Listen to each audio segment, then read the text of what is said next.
Hello dear students, welcome back to Biostuff. आज के इस लेक्चर के अंदर हम कंटिन्यू करेंगे डाइसैकेराइड्स को। पिछले लेक्चर के अंदर हमने मोनोसैकेराइड्स को सही ढंग से पढ़ा, हमने स्टीरियो आइसोमेरिज्म और ऑप्टिकल आइसोमेरिज्म को पढ़ा। इस लेक्चर के अंदर हम कुछ डाइसैकेराइड्स लेंगे और देखेंगे कि क्या प्रॉपर्टीज हैं इन डाइसैकेराइड्स के। तो डाइसैकेराइड जो होता है, फर्स्ट ऑफ ऑल ये ऐसे कार्बोहाइड्रेट्स होंगे जिनके अंदर दो मोनोसैकेराइड कॉन्स्टिट्यूएंट्स होते हैं। डाइसैकेराइड्स यानी दो शुगर्स के बने होते हैं ये, ठीक है जी। जो डाइसैकेराइड्स हैं इनको पढ़ने से पहले हमें एक कॉन्सेप्ट की मालूमात होनी चाहिए, that is what actually is a reducing sugar. क्योंकि मैक्सिमम मोनोसैकेराइड्स, मैं ऐसे कहूं कि ऑल ऑफ द मोनोसैकेराइड्स वो रिड्यूसिंग शुगर्स होते हैं और कुछ डाइसैकेराइड्स भी रिड्यूसिंग शुगर्स होते हैं। बाकी जो रेस्ट ऑफ द डाइसैकेराइड्स हैं वो नॉन रिड्यूसिंग शुगर्स होते हैं। Because I will use this very often, so we should have a basic understanding of this concept, what exactly is a reducing sugar and what is a non-reducing sugar. reducing sugar क्या होता है? आप ऐसे समझो कि जितने भी monosaccharides हैं वो reducing sugars होते हैं। मैं यहां पे लिख देता हूं on the bottom of the board, all monosaccharides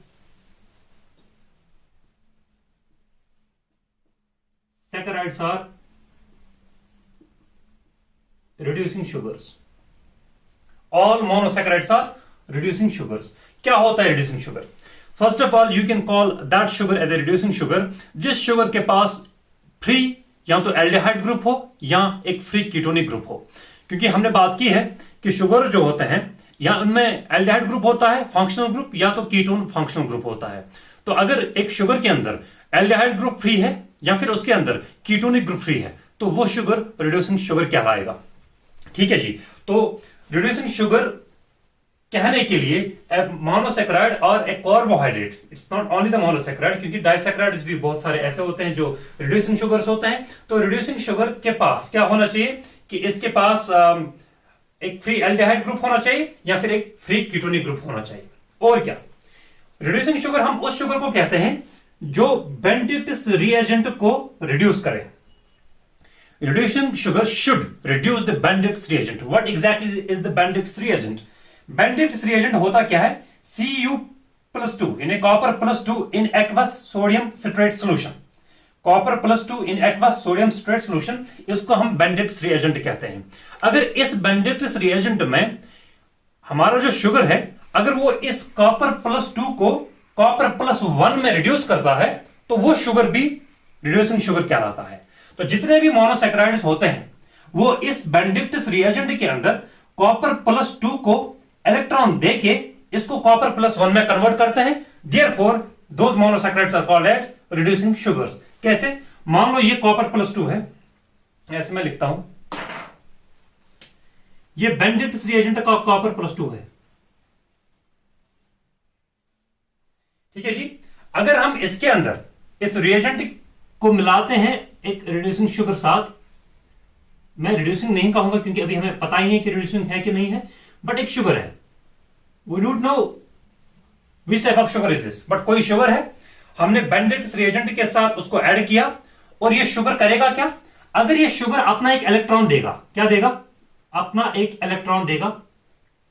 ये इलेक्ट्रॉन किसको देगा? ये इलेक्ट्रॉन जो शुगर से आया ये कॉपर +2 को दिया जाएगा और कॉपर +2 कॉपर +1 में कन्वर्ट किया जाएगा। इसकी क्या होगी फिर? रिडक्शन।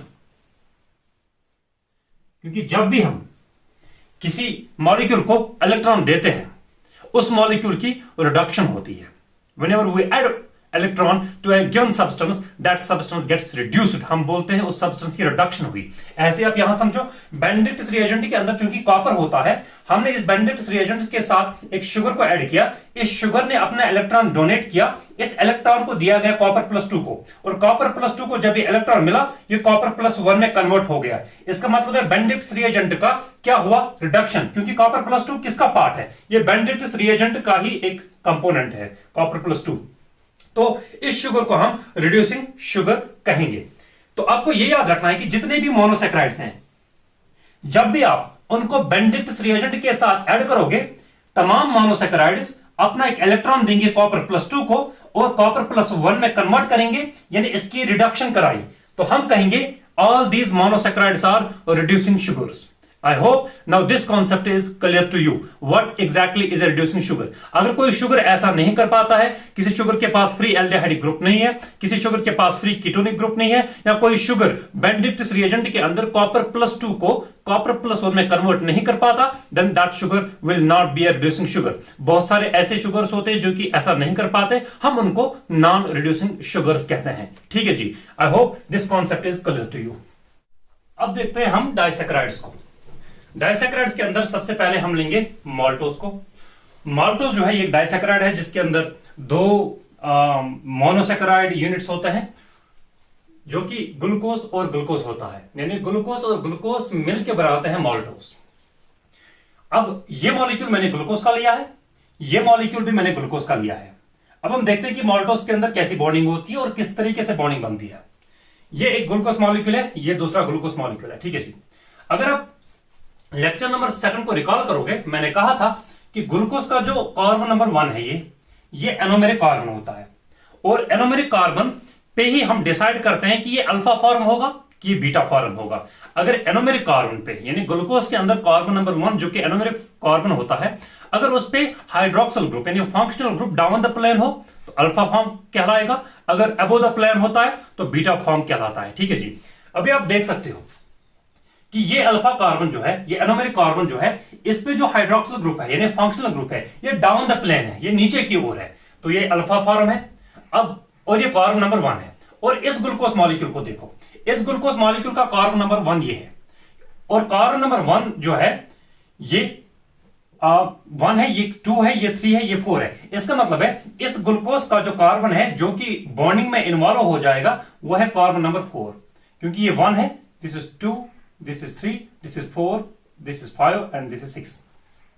यहां पे इस ग्लूकोज का कार्बन नंबर 1 ये है 2, ये है 3, this is 4, this is 5 and this is 6।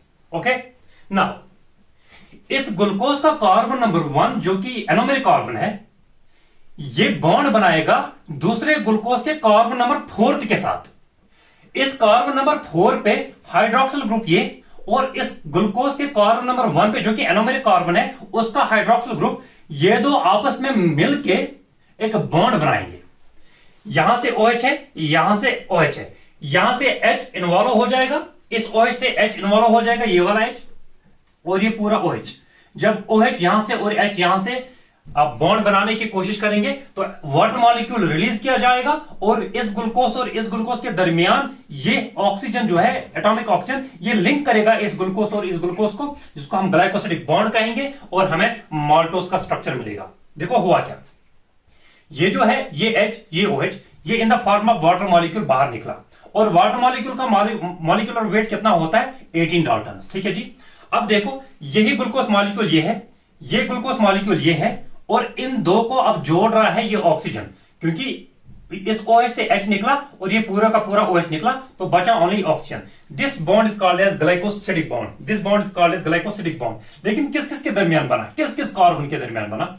इस ग्लूकोज, क्योंकि ये भी ग्लूकोज मॉलिक्यूल है, इस ग्लूकोज का कार्बन नंबर 1 और इस ग्लूकोज का कार्बन नंबर 4। तो बॉन्ड कैसा बना? क्योंकि इस ग्लूकोज का जो कार्बन नंबर 1 है ये अल्फा कार्बन है।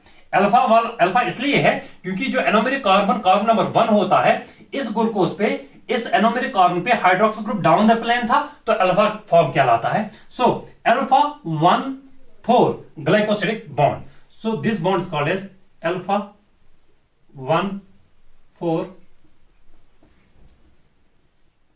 Glycosidic bond, alpha 1,4 glycosidic bond. ये माल्टोज बना। ठीक है जी, चूंकि एक ग्लूकोज का मॉलिक्यूलर वेट कितना होता है 180 डाल्टन्स। ठीक है जी, एक ग्लूकोज का मॉलिक्यूलर वेट 180 डाल्टन्स होता है। मैं यहां पे, I hope I am visible, मैं ब्लैक मार्कर यूज करता हूं। हाँ, एक ग्लूकोज का मॉलिक्यूलर वेट 180 होता है। चूंकि कितने ग्लूकोज मॉलिक्यूल्स इन्वॉल्व हुए, 1 2, दूसरा ग्लूकोज, इसका मॉलिक्यूलर वेट 180। इसका मतलब है जब 2 ग्लूकोज मॉलिक्यूल्स इन्वॉल्व हुए तो टोटल मॉलिक्यूलर वेट कितना इन्वॉल्व हो चुका है 180 plus 180, that is 360 Dalton, 360 Dalton. लेकिन जब ये दो ग्लूकोज आपस में मिले और माल्टोज का स्ट्रक्चर बनाया, इस रिएक्शन के दौरान वाटर मॉलिक्यूल का रिलीजमेंट हुआ, और वाटर मॉलिक्यूल चूंकि इसका मॉलिक्यूलर वेट 18 होता है, तो हमें इस 360 से माइनस करना है 18, क्योंकि ये बाहर निकला वाटर मॉलिक्यूल, ये इस रिएक्शन का पार्ट नहीं है, ये वाटर मॉलिक्यूल बाहर निकला, और इसका जो मॉलिक्यूलर वेट था 18, वो हमें माइनस करना पड़ेगा इस 180 प्लस 180 को, यानी 360 को हमें माइनस करना पड़ेगा 18, that will be the molecular weight of the maltose.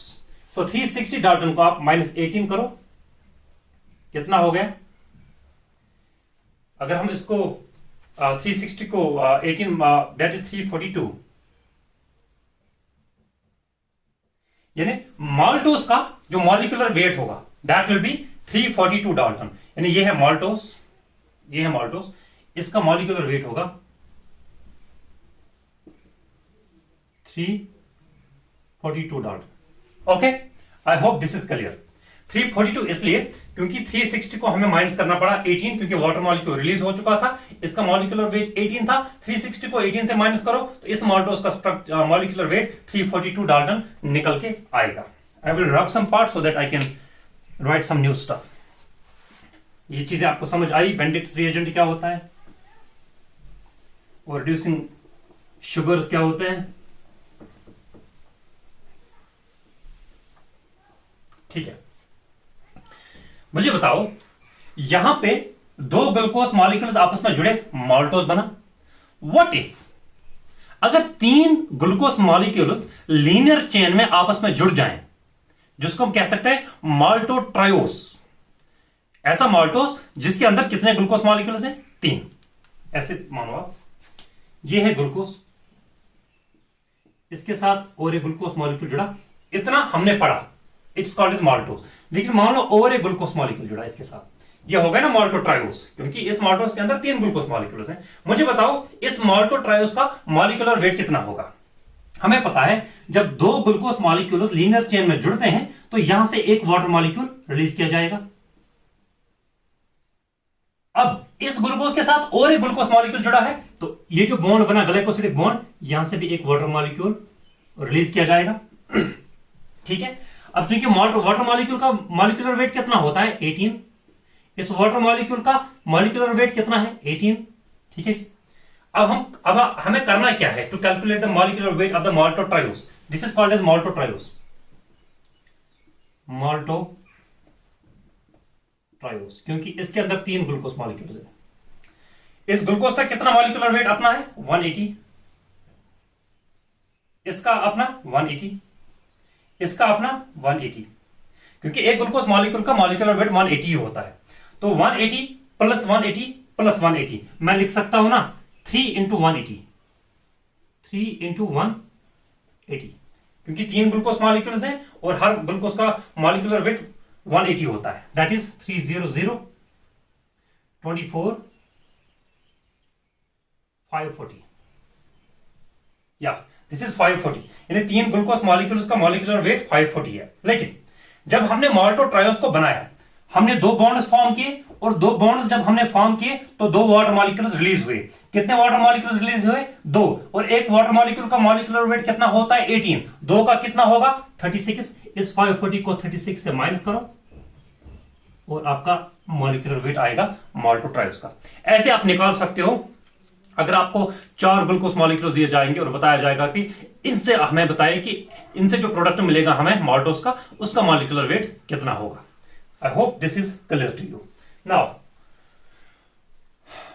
अब हम इसको इरेज करते हैं,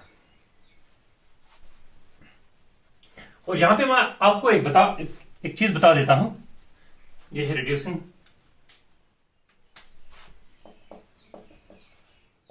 देखिए जी, ये ग्लूकोज मॉलिक्यूल है, ये भी ग्लूकोज मॉलिक्यूल है।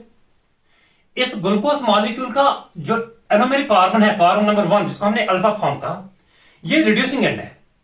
ये इस ग्लूकोज का रिड्यूसिंग एंड है, क्योंकि ग्लूकोज के अंदर कार्बन नंबर 1 पे ही एल्डिहाइडिक फंक्शनल ग्रुप होता है। मैंने जब रिड्यूसिंग शुगर्स को डिफाइन किया, मैंने बताया अगर किसी शुगर के अंदर फ्री एल्डिहाइडिक ग्रुप होता है या फ्री कीटोनिक ग्रुप होता है, वो रिड्यूसिंग शुगर होता है।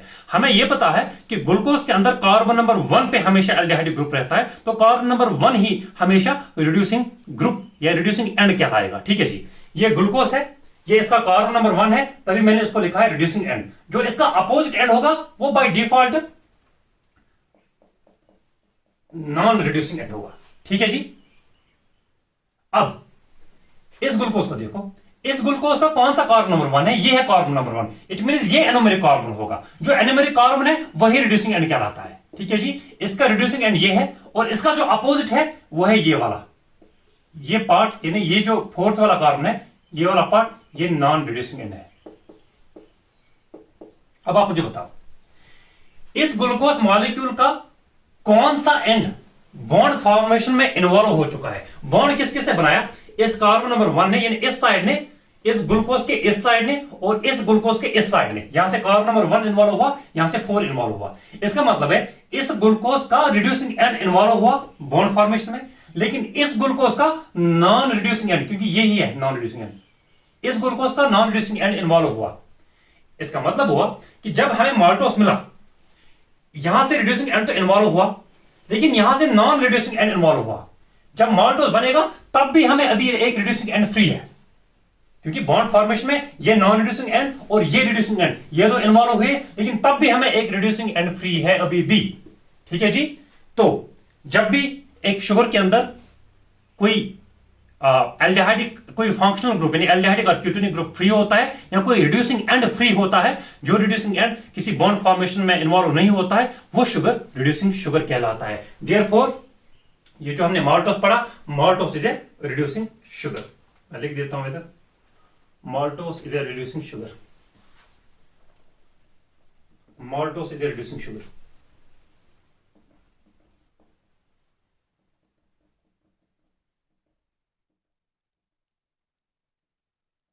आई होप आपको ये समझ में आया। रिड्यूसिंग शुगर इसलिए है क्योंकि इस ग्लूकोज का ये नॉन रिड्यूसिंग एंड है, ये रिड्यूसिंग एंड है। रिड्यूसिंग एंड बॉन्ड फॉर्मेशन में इन्वॉल्व हुआ। इस ग्लूकोज का ये रिड्यूसिंग एंड है, ये नॉन रिड्यूसिंग एंड है। यहां पे नॉन रिड्यूसिंग एंड इन्वॉल्व हुआ, इसका तो रिड्यूसिंग एंड इन्वॉल्व हुआ, लेकिन इस ग्लूकोज का नॉन रिड्यूसिंग एंड इन्वॉल्व हुआ। बॉन्ड फॉर्मेशन के बाद हमें स्टिल एक रिड्यूसिंग एंड अभी भी फ्री है, तो ओवरऑल इस शुगर को हम रिड्यूसिंग शुगर कहेंगे। ठीक है जी। So this was the concept of maltose.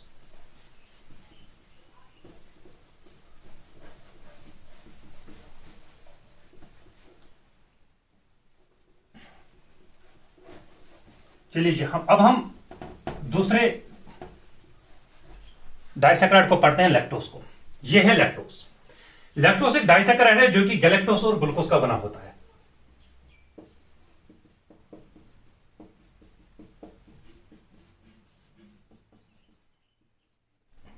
Galactose और ग्लूकोज से बनता है लैक्टोज। ठीक है जी। ये है गैलेक्टोज, ये है ग्लूकोज। गैलेक्टोज में देखो, गैलेक्टोज के अंदर ये जो कार्बन है बीटा कार्बन, ये जो कार्बन है बीटा कार्बन, यही है एनोमेरिक कार्बन गैलेक्टोज के अंदर। यह है एनोमेरिक कार्बन गैलेक्टोज के अंदर। और बीटा कार्बन यानी कार्बन नंबर 1 जो कि गैलेक्टोज के अंदर बीटा कार्बन होता है, ये बॉन्ड फॉर्मेशन में इन्वॉल्व हो चुका है। गैलेक्टोज की बात की। ग्लूकोज में ये वाला एंड रिड्यूसिंग होता है, ये वाला एंड रिड्यूसिंग होता है। ये मैं रेड से लिखता हूं या ब्लू से, रेड से। ये रिड्यूसिंग एंड है ग्लूकोज का, ये ग्लूकोज का नॉन रिड्यूसिंग एंड है, और ये गैलेक्टोज का रिड्यूसिंग एंड है, और ये गैलेक्टोज का नॉन रिड्यूसिंग एंड है। मुझे बताओ, गैलेक्टोज का रिड्यूसिंग एंड इन्वॉल्व हुआ है बॉन्ड फॉर्मेशन में। कौन सा कार्बन? Carbon number 1। और कौन सी वाली form? Beta form. Beta form हम इसको इसलिए कहते हैं, बीटा ऐसा नहीं समझने की कोई नई चीज है। यहां पे जो कार्बन है, यानी ये जो बॉन्ड फॉर्मेशन हुआ है, इस कार्बन पे जो OH है, इस बीटा कार्बन पे जो OH है, या इस फर्स्ट कार्बन पे जो OH है, वो अबव द प्लेन था। माल्टोस में हमने क्या देखा? वो OH एनोमेरिक कार्बन पे डाउन द प्लेन था, तभी अल्फा कहा। इस कार्बन पे OH अबव द प्लेन होता है, तभी हम इसको बीटा कहते हैं, तभी हम इसको बीटा कहते हैं। कोई नई बात नहीं है। अगर OH यहां होता है अल्फा कार्बन कहते हैं, अल्फा फॉर्म कहते हैं। अगर वही OH अबव द प्लेन यानी इस साइड होगा तो बीटा फॉर्म कहते हैं। तो कार्बन नंबर 1 इन्वॉल्व हो चुका है गैलेक्टोस का, लेकिन कौन सा वाला कार्बन? बीटा वाला कार्बन। क्यों बीटा का? क्योंकि OH जो इन्वॉल्व होगा इस बॉन्ड फॉर्मेशन के अंदर वो OH अबव द प्लेन था। ठीक है जी। ग्लूकोज में देखो ये अल्फा फॉर्म है, अल्फा कार्बन है। यहां पे देखो OH है डाउन द प्लेन, तभी अल्फा कार्बन कहा, ये एनोमेरिक कार्बन होगा। लेकिन ये तो इन्वॉल्व नहीं हुआ है बॉन्ड फॉर्मेशन में। बॉन्ड फॉर्मेशन में कौन सा कार्बन इन्वॉल्व हुआ है? Carbon number 4। यह है कार्बन नंबर 4, यह कार्बन नंबर 1। तो बॉन्ड फॉर्मेशन में गैलेक्टोस का बीटा 1 कार्बन और ग्लूकोज का कार्बन नंबर 4 इन्वॉल्व हो चुका है। तो बॉन्ड कैसा बनेगा? ग्लाइकोसिडिक बॉन्ड कैसा बनेगा? Beta 1 4 glycosidic bond. बात आई समझ में? बीटा क्यों और 1 4 ग्लाइकोसिडिक बॉन्ड क्यों? गैलेक्टोस का बीटा 1 कार्बन इन्वॉल्व हुआ और ग्लूकोज का कार्बन नंबर 4 इन्वॉल्व हुआ। अब देखो बॉन्ड फॉर्मेशन में कौन से एंड्स इन्वॉल्व हुए? ये एंड तो रिड्यूसिंग एंड है गैलेक्टोस का, इसका मतलब है यहां से रिड्यूसिंग एंड इन्वॉल्व हुआ। लेकिन ग्लूकोज का कौन सा एंड इन्वॉल्व हुआ बॉन्ड फॉर्मेशन में? यहां से बॉन्ड बना है ना, तो कौन सा एंड इन्वॉल्व हुआ है? Non reducing and. इसका मतलब है इसका रिड्यूसिंग एंड, इसका नॉन रिड्यूसिंग एंड। लेकिन जब स्ट्रक्चर बनेगा रिजल्टेंट स्ट्रक्चर, वहां पे ये रिड्यूसिंग एंड तो फ्री है ना अभी भी, क्योंकि ये वाला ग्लूकोज का रिड्यूसिंग एंड ये तो बॉन्ड फॉर्मेशन में इन्वॉल्व नहीं हुआ। इसका मतलब है जो रिजल्टेंट स्ट्रक्चर बनेगा कौन सा? लैक्टोज, वो रिड्यूसिंग शुगर ही कहलाएगा। Why? Because there is still a free reducing end. So lactose is also a reducing sugar.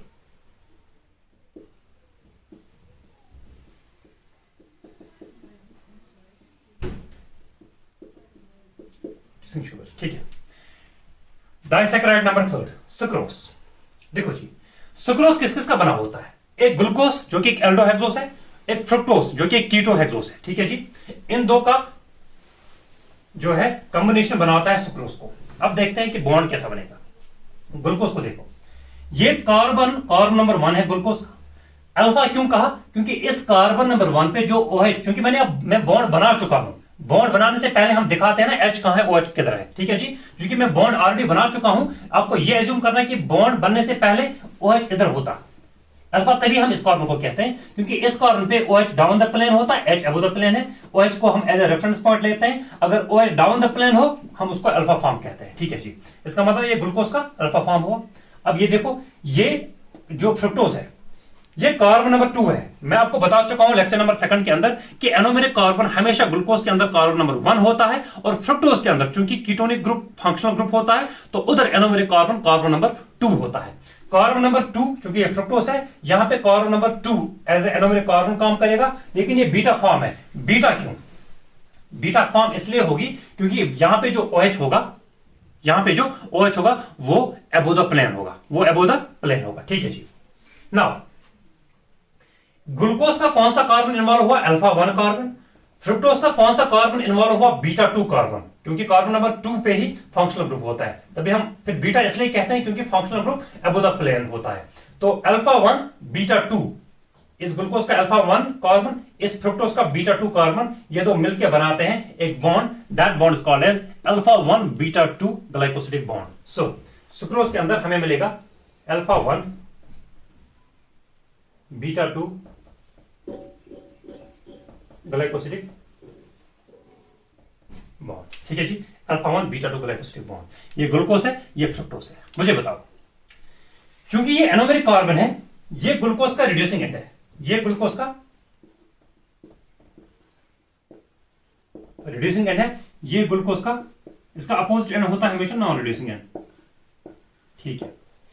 Fructose का ये रिड्यूसिंग एंड है क्योंकि यही anomeric carbon number 2 anomeric carbon होता है, इसी में फंक्शनल ग्रुप होता है। तो फ्रुक्टोज का यही एंड रिड्यूसिंग एंड होगा और इसका अपोजिट होगा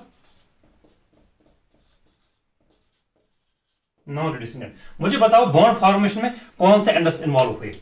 बॉन्ड फॉर्मेशन में ग्लूकोज का रिड्यूसिंग एंड इन्वॉल्व हुआ और फ्रुक्टोज का भी रिड्यूसिंग एंड ही इन्वॉल्व हुआ, यानी दोनों रिड्यूसिंग एंड्स, बॉन्ड फॉर्मेशन में इन्वॉल्व हुए तो बचे क्या, यानी फ्री कौन है। यहां से ये नॉन रिड्यूसिंग एंड फ्री है, यहां से ये नॉन रिड्यूसिंग एंड फ्री है। इसका मतलब है जब ग्लूकोज और फ्रुक्टोज बॉन्ड बनाते हैं, दोनों रिड्यूसिंग एंड इन्वॉल्व हो जाते हैं बॉन्ड फॉर्मेशन के अंदर, और सुक्रोज का फॉर्मेशन हमें मिलता है। ठीक है जी, इसका मतलब है सुक्रोज क्या होगा, रिड्यूसिंग शुगर होगा कि नॉन रिड्यूसिंग शुगर होगा। Sucrose Indeed will be a non reducing sugar, क्योंकि सुक्रोज जब बनता है ग्लूकोज और फ्रुक्टोज के बॉन्ड फॉर्मेशन से, तो ग्लूकोज और फ्रुक्टोज के दरमियान जब बॉन्ड बनता है, दोनों के रिड्यूसिंग एंड्स बॉन्ड फॉर्मेशन में इन्वॉल्व हो जाते हैं और नॉन रिड्यूसिंग एंड्स फ्री रहते हैं। तो जब सुक्रोज बनेगा हमारे पास फ्री क्या होगा, नॉन रिड्यूसिंग एंड। तो शुगर कैसा होगा, नॉन रिड्यूसिंग शुगर। तो sucrose will be a non reducing sugar. अब और एक इंपॉर्टेंट कॉन्सेप्ट यहां पे आप देख सकते हो, सुक्रोज जो है ये डेक्स्ट्रो रोटेटरी होता है।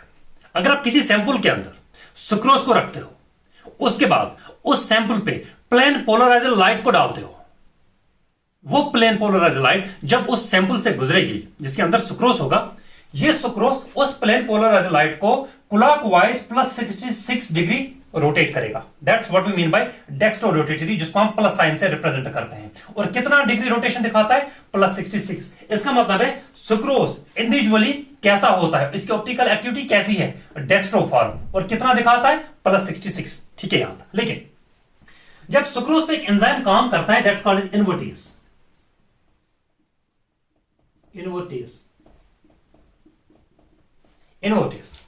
सुक्रोज पे जब इनवर्टेज काम करता है तो सुक्रोज किसमें ब्रेक डाउन होगा, सीधी सी बात है, इस ग्लूकोज और फ्रुक्टोज के कॉन्स्टेंट्स में। तो ये ग्लूकोज मिला, ये फ्रुक्टोज मिला। लेकिन सुक्रोज तो खुद डेक्स्ट्रो रोटेटरी है और प्लस 66 डिग्री रोटेशन दिखाता है क्लॉकवाइज। लेकिन जब ये कन्वर्ट हो जाता है ग्लूकोज और फ्रुक्टोज में, ग्लूकोज के ऊपर जब आप प्लेन पोलराइज्ड लाइट डालते हो, तो ग्लूकोज हमेशा प्लेन पोलराइज्ड लाइट को क्लॉकवाइज प्लस 52 डिग्री रोटेट करता है। इसका मतलब है ग्लूकोज भी कैसा होता है, डेक्स्ट्रो रोटेटरी, जिसको मैंने प्लस साइन से रिप्रेजेंट किया है। फ्रुक्टोज को इंडिविजुअली मैं अभी बात कर रहा हूं, इंडिविजुअली देखो फ्रुक्टोज को जब हम लेते हैं, जब इसको हम किसी सैंपल के अंदर रखते हैं और फिर प्लेन पोलराइज्ड लाइट को शाइन करते हैं, ये फ्रुक्टोज उस प्लेन पोलराइज्ड लाइट को -92 डिग्री यानी एंटी क्लॉकवाइज 92 डिग्री रोटेट करता है। और फ्रुक्टोज फिर इसकी ऑप्टिकल एक्टिविटी कैसी हुई, डेक्स्ट्रो लिवो रोटेटरी, सॉरी, और इसको मैंने माइनस साइन से रिप्रेजेंट किया है। यहां से एक क्वेश्चन बन चुका है ऑलरेडी सीएसआर के अंदर, एक स्टेटमेंट फॉर्म में। ऐसा नहीं समझना है, देखो जी, ग्लूकोज का कितना है, प्लस 66। ग्लूकोज किस में कन्वर्ट होता है, ग्लूकोज प्लस फ्रुक्टोज में। क्योंकि ग्लूकोज प्लस फ्रुक्टोज जब आप किसी सॉल्यूशन के अंदर सुक्रोज डालोगे, ये कन्वर्ट हो जाएगा ग्लूकोज और फ्रुक्टोज में। उस मिक्सचर के अंदर ग्लूकोज भी होगा, फ्रुक्टोज भी होगा, यानी मिक्सचर होगा ग्लूकोज का फ्रुक्टोज का, क्योंकि जब सुक्रोज टूट जाएगा ग्लूकोज और फ्रुक्टोज का तो मिक्सचर ही बनेगा। इसका कितना है, प्लस 52, इसका कितना है, -92। रिजल्टेंट कितना मिलेगा, क्योंकि -92 प्लस 52 ये होता है -40, क्योंकि प्लस 52 -92, इसको आप सम करो, ये मिलेगा हमें -40। इसका मतलब है ग्लूकोज प्लस फ्रुक्टोज का जो मिक्सचर है, इसका ओवरऑल इसकी जो ऑप्टिकल एक्टिविटी है वो -40 डिग्री है। अभी तक मैं इंडिविजुअली बात कर रहा था कि अगर ग्लूकोज का हम इंडिविजुअली इस पे प्लेन पोलराइजर लाइट को शाइन करेंगे फिर ऐसा दिखाएगा, अगर फ्रुक्टोज को इंडिविजुअली हम रखेंगे फिर ऐसा करेगा। लेकिन जब भी सुक्रोज टूटेगा, ये तो ग्लूकोज और फ्रुक्टोज के मिक्सचर में टूटेगा। उस सॉल्यूशन में ग्लूकोज भी होगा, फ्रुक्टोज भी होगा। जब दोनों साथ में मिक्सचर के अंदर होंगे, तब ना ये प्लस 52 दिखाता है ना -92, ये समअप करके -40 दिखाता है। That will be the laevo rotatory, क्योंकि -42 है, लिवो रोटेटरी कहलाएगा। एक बात यहां सीखने की चीज है, यहां पे प्लस 66, क्वेश्चन में क्या आया था, जब सुक्रोज को हम रिजल्टेंट प्रोडक्ट्स में कन्वर्ट करते हैं, उनकी जो ऑप्टिकल एक्टिविटी होती है, उन दो को हम सम करके जो हमें रिजल्ट मिलता है, that's equivalent to the main reactant. काम की बात यह है, अगर प्लस 52 और -92 इनको सम करके हमें प्लस 66 मिलता, तब हम ये कह सकते थे कि सुक्रोज से जो हमें ग्लूकोज और फ्रुक्टोज मिला, इन दो की जो ऑप्टिकल एक्टिविटीज है उनको हमने सम करके उनको हमने जब सम किया तो वो इक्विवेलेंट बना टू द सुक्रोज, लेकिन ऐसा तो होता नहीं है। अब देखो इनको सम करके हमें कितना मिलता है, -40, लेकिन सुक्रोज का कितना है, +66। तो it is not like you have to sum these two things and it will be equivalent to the main reactant, ऐसा नहीं है। ऑप्टिकल एक्टिविटी में ऐसी बात नहीं होती है। ऑल्दो सुक्रोज की +66 है, इन दो मिक्सचर की -40 होती है, और ये लिवो रोटेटरी होता है, ये डेक्स्ट्रो रोटेटरी होता है। तभी हम इस एंजाइम को कहते हैं इनवर्टेज। आप देखो मेन रिएक्टेंट +66 यानी डेक्स्ट्रो रोटेटरी था, और mixture overall as a whole laevo rotatory है -40। इस एंजाइम ने फिर किया क्या है, ऑप्टिकल एक्टिविटी को इन्वर्ट किया है। पहले डेक्स्ट्रो रोटेटरी था, एंड पे मिक्सचर एज ए होल और लिवो रोटेटरी है -40। That's why we call this enzyme as invertase. ठीक है जी, इसे हमने डाइसैकेराइड्स को कंप्लीट किया। क्योंकि अब हमें पॉलीसैकेराइड्स पढ़ना है, तो उसके लिए हम एक सेपरेट वीडियो बनाएंगे, क्योंकि एक लंबा टॉपिक जाएगा, may be for an hour of time. So accordingly we will be finishing the carbohydrates, then we will take the new topic. So and पे अगर आपको ये वीडियो अच्छा लगा तो do subscribe the channel, do share the channel with your friends, और कोई query हो तो कमेंट सेक्शन में जरूर बताएं। वीडियो को लाइक करना ना भूलिएगा। See you in the next lecture, till then good bye.